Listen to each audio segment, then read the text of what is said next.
देखिए हमारा चला था चैप्टर अध्याय नंबर 10 और अध्याय नंबर 10 में जो टॉपिक हमारे कई सारे टॉपिक यहाँ पर हो चुके थे उसमें हम लास्ट टॉपिक कर रहे थे पास्कल का नियम।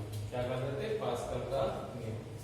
ठीक, पास्कल के नियम में हमने बताया था कि जब किसी द्रव पर दाब डाला जाता है तो द्रव के भीतर दाब जो है सभी दिशाओं में समान रूप से संचरित होता है और ये हम सिद्ध करके भी लाए थे। ठीक, यानी कि हमने सिद्ध करा था कि P1 दो बिंदु लिए थे वहां पर C और D। ठीक, दो बिंदु हमने वहां पर माने थे C और D।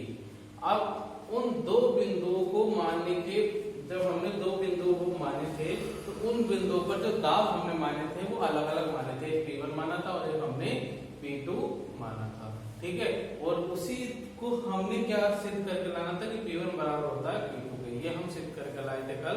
तो उससे निष्कर्ष निकला था हमारा कि जो द्रव में जो दाब होता है वह समान रूप से संचरित होता है, सभी बिंदुओं पर समान रूप से संचरित होता है।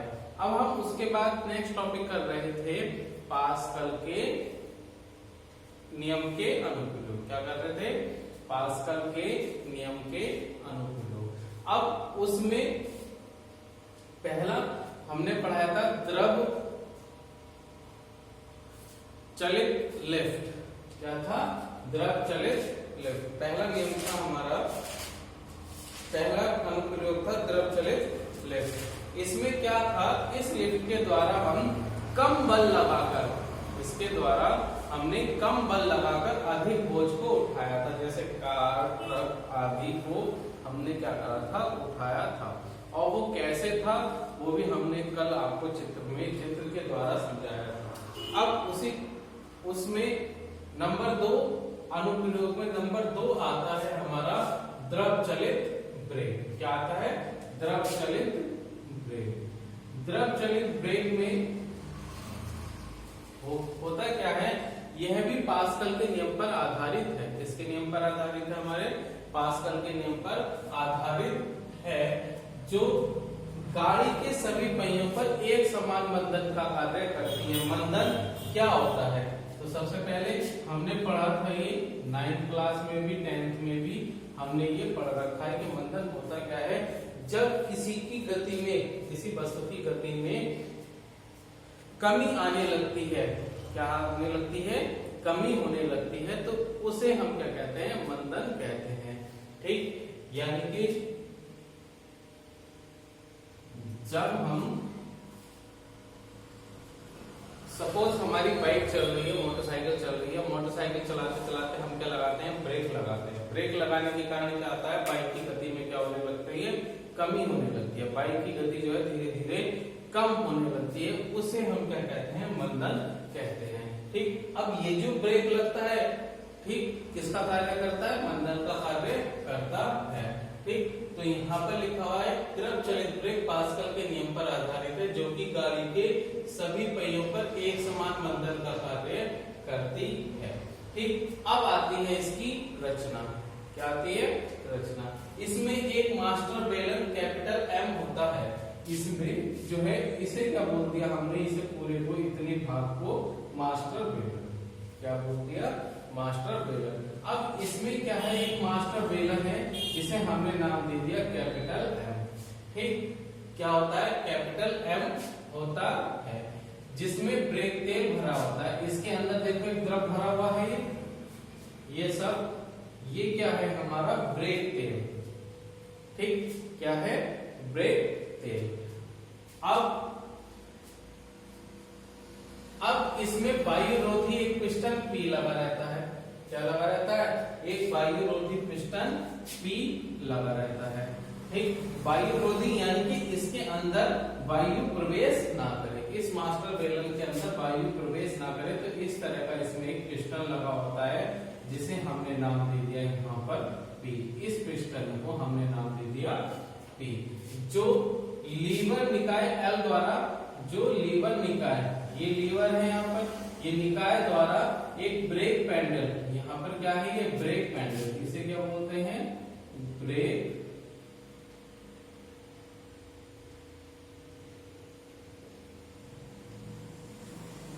स्पैंडल बी के द्वारा जुड़ा हुआ होता है, जुड़ा रहता है। ठीक, सबसे पहले एक मास्टर बेलर था एम, जिसके अंदर क्या भरा हुआ था, एक ब्रेक तेल भरा हुआ था। इसमें क्या था, एक वायु रोधी पिस्टन लगा हुआ था पी, जो लीवर निकाय एल के द्वारा एक ब्रेक पैडल बी से जुड़ा रहता है। ठीक, अब मास्टर बेलन कैपिटल एम नली टी के द्वारा, ये नली टी है। ठीक, यहाँ पर हमने केवल एक पहिया प्रदर्शित किया है, गाड़ी का एक पहिया दिखाया है। ठीक है, अब 4 पहिया वाहन है तो 4 पहिए होंगे, 2 पहिया वाहन है तो 2 पहिए होंगे। ठीक है, ये नली टी के द्वारा क्या होता है, पहियों से जुड़ा हुआ रहता है। क्या होता है, मास्टर बेलन नली टी के द्वारा पहियों से जुड़ा हुआ रहता है। अब ये नली टी जो होती है, ये नली टी जो है, ये मास्टर बेलन, यहाँ पर एक देखो ये बेलन बना हुआ है इस तरह का, ये अलग बना देता हूं थोड़ा सा।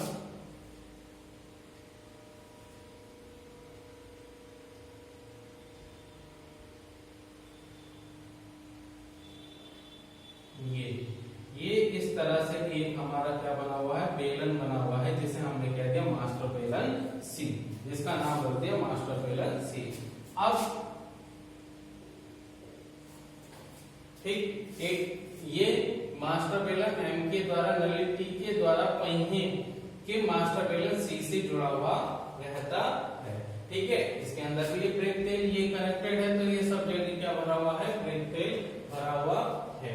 बेलन सी के 2 पिस्टन, बेलन सी के 2 पिस्टन होते हैं P1 और P2। P1 और P2 जो क्रम से P1 जो है ब्रेक शू, क्या बोलते हैं इसे, ब्रेक शू S1 से, और P2 ब्रेक शू S2 से जुड़ा रहता है, और गाड़ी के सभी पहिए T द्वारा इसी प्रकार जुड़े रहते हैं, नली T द्वारा इसी प्रकार जुड़े रहते हैं। ठीक, रचना क्या है, चित्र ध्यान रखेंगे, बाकी थ्योरी हम अपने आप वैसे ही लिख लेंगे। क्या होता है, इसमें एक मास्टर बेलन एम होता है, जिसमें एक ब्रेक तेल भरा रहता है।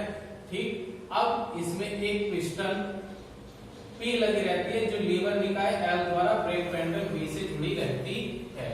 मास्टर बेलन एम नली टी के द्वारा पहिए के मास्टर बेलन सी से जुड़ा होता है। मास्टर बेलन सी में 2 पिस्टन P1 में P2 लगे रहते हैं, जो क्रम से ब्रेक शू S1 व S2 से जुड़े हुए रहते हैं। ठीक, ये हो गई इसकी रचना। अब इसके बाद क्या आता है, इसकी कार्य विधि। क्या आता है, कार्य विधि की ये कार्य किस तरह से करता है। ठीक, सबसे पहले हमें पास्कल का नियम पता होना चाहिए। जब किसी द्रव पर दाब लगाया जाता है, तो उस द्रव में दाब सभी दिशाओं में समान रूप से संचरित होता है। ये क्या है, हमारा पास्कल का नियम है। ठीक, अब ये जो है द्रव चलित ब्रेक पास्कल के नियम पर ही आधारित है। किसके नियम पर आधारित है, पास्कल के नियम पर आधारित है, जो गाड़ी के पहियों पर समान रूप से मंदन का कार्य करती है, यानी कि उसकी गति को क्या करती है, कम करती है। गति को कम करना ही हमारा क्या कहलाता है, मंदन कहलाता है। ठीक, इसके बाद आती है इसकी रचना एक बार फिर बता देता हूँ कि इसमें एक मास्टर बेलन एम होता है, जिसमें एक ब्रेक तेल भरा रहता है। इसमें एक पिस्टन लगी हुई होती है, जो वायु रोधी होती है, जो लीवर एल द्वारा ब्रेक पैडल बी के द्वारा जुड़ी रहती है, तथा मास्टर बेलन एम नली टी के द्वारा पहिए के मास्टर बेलन सी से जुड़ा हुआ रहता है। बेलन सी में 2 पिस्टन P1 में P2 लगे रहते हैं, जो P2 क्रम से ब्रेक शू S1 और S2 से जुड़े रहते हैं। यह नली टी के द्वारा अन्य पहिए इसी प्रकार जुड़े हुए रहते हैं। नली टी के द्वारा अन्य जो पहिए होते हैं वो इसी प्रकार से हमारे जुड़े हुए रहते हैं। अब इसके बाद आता है इसकी कार्य विधि। जब ब्रेक पैडल बी को दबाते हैं, ये क्या है यहाँ पर कार्य विधि। जब हमने यहाँ से ब्रेक पैडल बी को दबाया, यानी कि अंदर की तरफ दबाया, तो लीवर निकाय के द्वारा ये जो पिस्टन पी है, ये किधर की तरफ दबा, अंदर की तरफ दबा, यानी कि इधर की तरफ, इस पर यहाँ पर ये इधर की तरफ हमारा दबा। जब इधर की तरफ दबा तो इस द्रव पर जो ब्रेक तेल इसमें भरा हुआ था इस पर क्या आरोपित हुआ, दाब आरोपित हुआ। क्या दाब आरोपित हुआ, यहाँ पर दाब आरोपित हुआ। जो यहाँ पर चलते हुए ये क्या है, यहाँ इस बैलेंस सीट जो मैंने यहाँ बनाया हुआ ये इसके द्वारा आता है और बैलेंस सीट के द्वारा समान रूप से दोनों पिस्टनों पर लगता है। ये दाब इधर की तरफ लगा और ये दाब इधर की तरफ लगा। जब ये दाब इधर की तरफ लगेगा और इधर की तरफ लगेगा तो ये दोनों एक दूसरे से क्या हो जाएंगे, यहाँ से दूर हट जाएंगे, यानी कि पास पास है। अब ये क्या होंगे, एक दूसरे से दूर हट जाएंगे, यानी कि ये इस तरह से हो जाएंगे। ठीक, जब ये इधर की तरफ खिसकेंगे और ये इधर की तरफ, यानी कि P1 अपनी तरफ साइड को खिसकेगा और P2 अपनी साइड को खिसकेगा, तब क्या होगा, ये एक दूसरे से दूर हो गए। तो इस प्रकार जो ब्रेक शू है यहाँ पर जो S1 और S2 बने हुए हैं ये क्या है, पहिए के रिम से लग जाएंगे। क्या होगा, ये पहिए के रिम से लग जाएंगे, यानी कि परिणाम स्वरूप क्या होगा कि S1 और S2 भी जो है वो है एक दूसरे से दूर हो जाएंगे। ठीक, जब ये दूर हो जाएंगे और पहिए के रिम, पहिए को अंदर से दबाएंगे। ठीक है, यानी कि पहिए के रिम से लगेंगे तो ये जो पहिए का रिम बना हुआ है यहाँ पर, ये जब इससे लगेंगे यानी कि इसे अंदर से दबाएंगे तब क्या होगा, पहिए की गति क्या हो जाएगी, मंदित हो जाएगी, यानी कि पहिए की गति क्या है, धीरे धीरे हमारी कम होने लगेगी। पहिए की गति क्या है, धीरे धीरे हमारी कम होने लगेगी। ठीक है, इस प्रकार ब्रेक निकाय कार्य करने लगता है। इस प्रकार जो हमारा ब्रेक निकाय जो हमने यहाँ पर बना रखा है वो क्या है, कार्य करने लगता है। एक बार और देख लेंगे कार्यविधि। जब हमने ब्रेक पैडल B को दबाते हैं तब मास्टर बेलन अंदर की ओर दबता है। अंदर की ओर दबने के कारण इसके ब्रेक तेल पे क्या लगता है, दाब लगता है, जिससे होते हुए ये दाब बैलेंस सी पर लगता है। बैलेंस सी के दोनों पिस्टनों P1 में P2 पर समान रूप से कार्य करता है, जिससे क्या है P1 और P2 पिस्टन का है एक दूसरे से दूर हो जाते हैं, जिसके कारण परिणाम स्वरूप क्या होता है, S1 और S2 भी क्या होते हैं, एक दूसरे से दूर हो जाते हैं। जब ये दोनों दूर हो जाते हैं तो पहिए की रिम से ये सट जाते हैं, यानी कि पहिए को क्या करते हैं, अंदर से ये दबाते हैं। जब ये पहिए को अंदर से दबाते हैं तब क्या होता है, हमारे पहिए की गति मंदित होने लगती है। तो इस प्रकार ब्रेक निकाय हमारा कार्य करने लगता है। और जब हम ब्रेक पैडल पर जो हमने दाब लगाया था वो दाब हटा लेते हैं तो ये क्या है, अपना दोबारा से साम्य अवस्था में, यानी कि जिस अवस्था में था उसी अवस्था में ये पहुंच जाता है। ठीक, ये हो गया हमारा दूसरा अनुप्रयोग। मैंने आपको बताया था आपकी किताब में जो पास्कल नियम के अनुप्रयोग दे रखे हैं वो दो दे रखे हैं, एक द्रव चलित लिफ्ट और दूसरी द्रव चलित ब्रेक। द्रव चलित लिफ्ट आपको मैं पहले करा चुका हूं, ठीक है, समझाया था, उसमें भी इस चित्र बना था। ठीक, उसमें क्या था कि जब हम कम बल लगाकर अधिक भारी बोझ को हम क्या कर सकते हैं, उठा सकते हैं। ऐसे ही पास्कल नियम पर आधारित दूसरा प्रयोग है हमारा द्रव चलित ब्रेक। द्रव चलित ब्रेक के द्वारा हमने क्या किया कि हमने जो है गाड़ी या मोटरसाइकिल या किसी भी निकाय को क्या कर दिया, मंदित कर दिया, उसे लगाकर हमने मंदित कर दिया। अब इसके बाद आता है हमारा आदर्श द्रव। क्या आता है, आदर्श द्रव। आदर्श द्रव वह द्रव होते हैं जो असंपीड्य तथा अशयान होते हैं।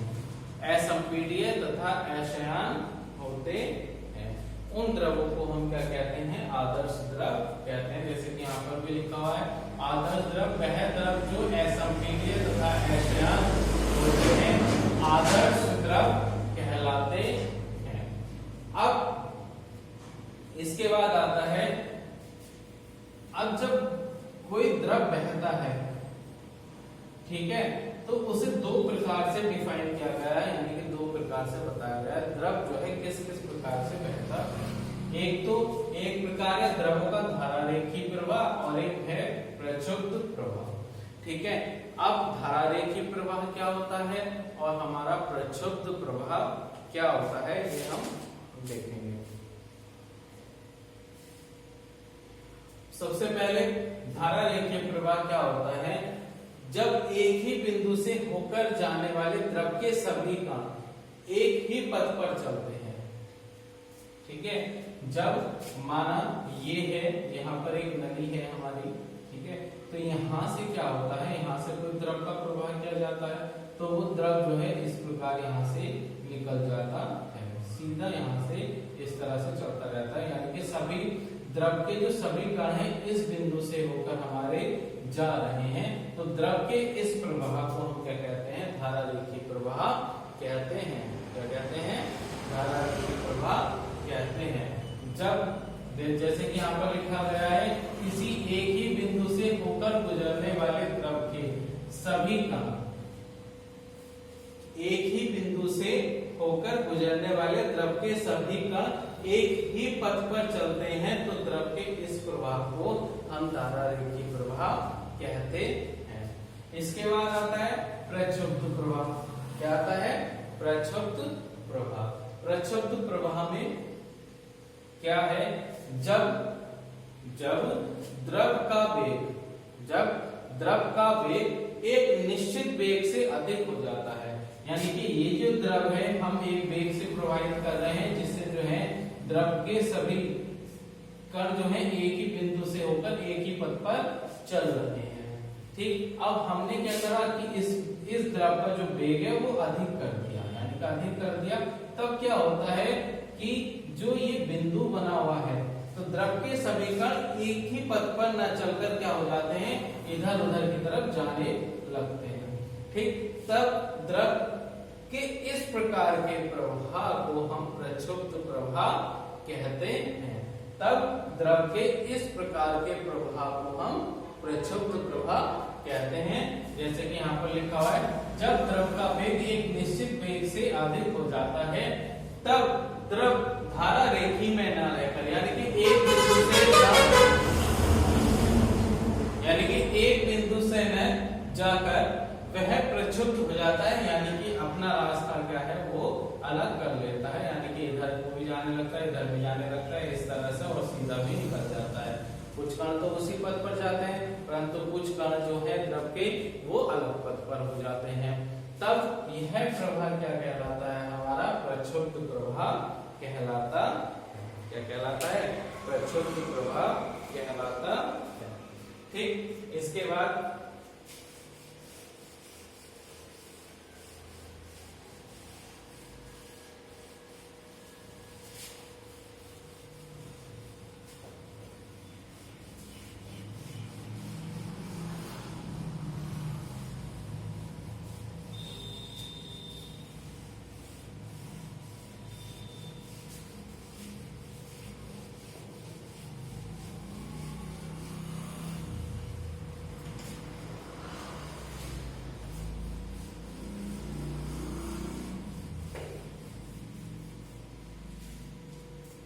इसके बाद नेक्स्ट है डालेंगे द्रव का क्रांतिक वेग। क्या डालेंगे, द्रव का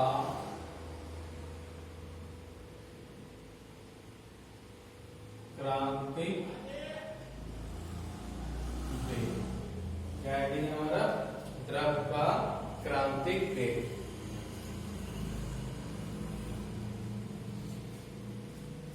द्रवों का वह अधिकतम वेग जिसमें द्रव का प्रवाह धारा रेखी में रहता है, द्रव का क्रांतिक वेग कहलाता है। यानी कि यहां पर लिख देते हैं, द्रवों का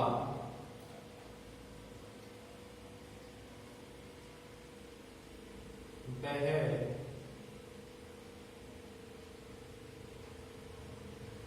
अधिकतम वेग जिसमें द्रवों का वह अधिकतम वेग जिसमें द्रव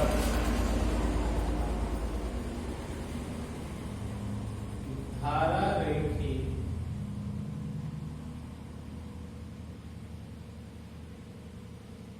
प्रवाह में रहता है, द्रव का क्रांतिक वेग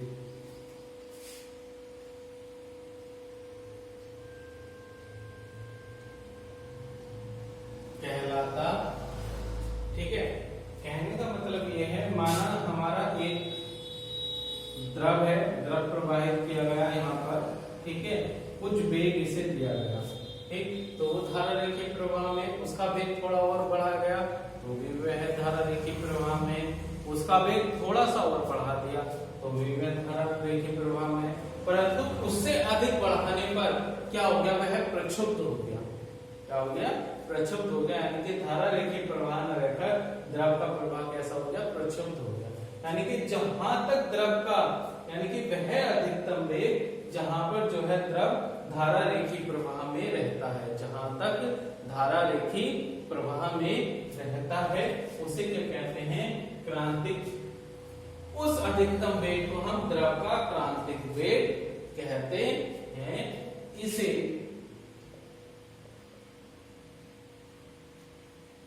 स्मॉल v सपेक्ष में c से प्रदर्शित करते हैं। इसे क्या है, vc से प्रदर्शित करते हैं। ठीक, सबसे पहले हमने धारा रेखीय प्रवाह पढ़ा। इसमें धारा रेखीय प्रवाह क्या होता है कि जब द्रव के सभी कण एक बिंदु से होकर एक ही पथ पर चलते हैं तब इस प्रकार को हम धारा रेखीय प्रवाह कहते हैं। प्रक्षुब्ध प्रवाह क्या होते हैं, यहीं से इसकी डेफिनेशन हो जाता है, इसका विपरीत कर देते हैं। जब द्रव के सभी कण एक बिंदु से होकर अलग अलग पथ पर चलते हैं, क्या होता है, अलग अलग पथ पर चलते हैं, तब हमारा इस प्रकार का प्रवाह क्या कहलाता है, प्रक्षुब्ध प्रवाह कहलाता है। या जब द्रव का वेग एक अधिकतम वेग से क्या हो जाता है, अधिक हो जाता है, तो वह धारा रेखीय में न रहकर प्रक्षुब्ध हो जाता है, तब इस प्रकार के प्रवाह को हम प्रक्षुब्ध प्रवाह कहते हैं। इसके बाद द्रव का क्रांतिक वेग, तो वह अधिकतम वेग जिसमें द्रव धारा रेखीय प्रवाह में रहता है, वह अधिकतम वेग जिसमें द्रव धारा रेखीय प्रवाह में रहता है, द्रव का क्रांतिक वेग कहलाता है। इसे हम vc से प्रदर्शित करते हैं। इसे हम किससे प्रदर्शित करते हैं, स्मॉल v और सफिक्स में c से प्रदर्शित करते हैं। ठीक,